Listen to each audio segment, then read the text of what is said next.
Hello, lovely writers, and welcome to another Writerly Wednesday.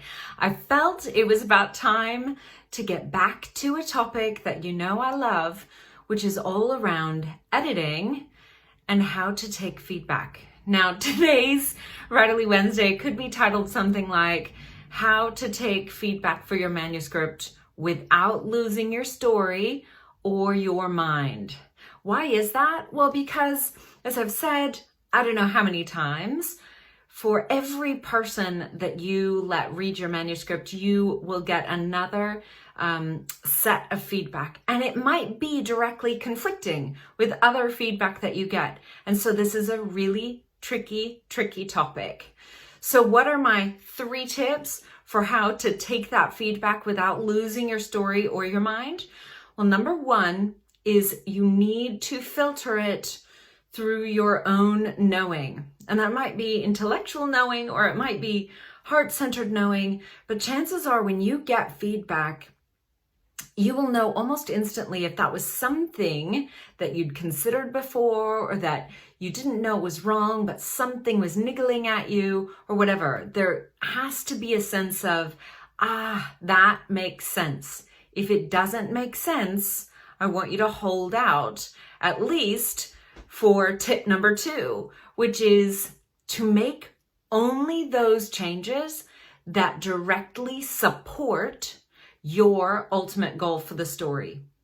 Why is that? Because, well, in my course, Writer's Flow, I talk about finding your GPS coordinate. It's one of the first things that you need to do when you're writing a new story, and that is where you want to leave the reader. It's super important, in fact. Whether you have a great story arc, you need to know where you intend to leave your reader in terms of feeling or message or whatever. So here's the thing. Sometimes the feedback that we get could be reasonable, but we really need to analyze, is that particular piece of feedback going to directly support what I need to do or where I need to go to get to that final place in the story, that GPS coordinate. If it's going to support it, then you can make that change. If you're unsure, wait. And if it's definitely not going to support that, then don't do it. It doesn't matter how smart and brilliant and wonderful and giving and caring the feedback given was. If it doesn't support your ultimate goal, you can't put it in the story, because of course that's one of the ways that we lose our story. We take everybody's feedback. Oh, it sounds great. Yes, they're so smart. They're clever. They know about structure, blah, blah, blah. And then you've lost your voice. And then guess what people are going to complain about? It's like a wishy-washy story, and I don't really know where it's going or why I should care. It's so important. Okay, what's the 3rd tip to taking feedback without losing your story or your mind? Is that I want you to reread whatever section or scene it is that you've fixed. Confirm that you like it, and then move forward.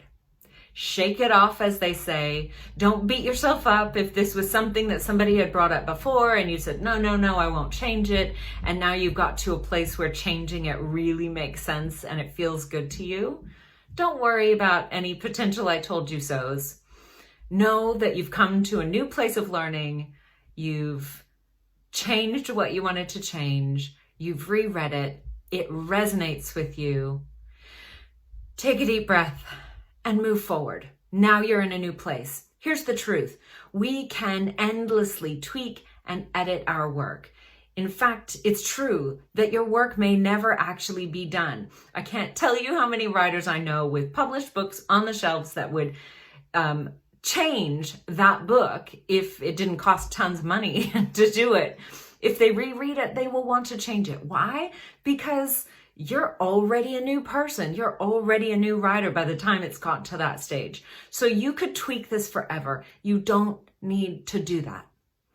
Just breathe through it. Know that it is at the next best place. And hopefully it's in that place that's that much closer to being published.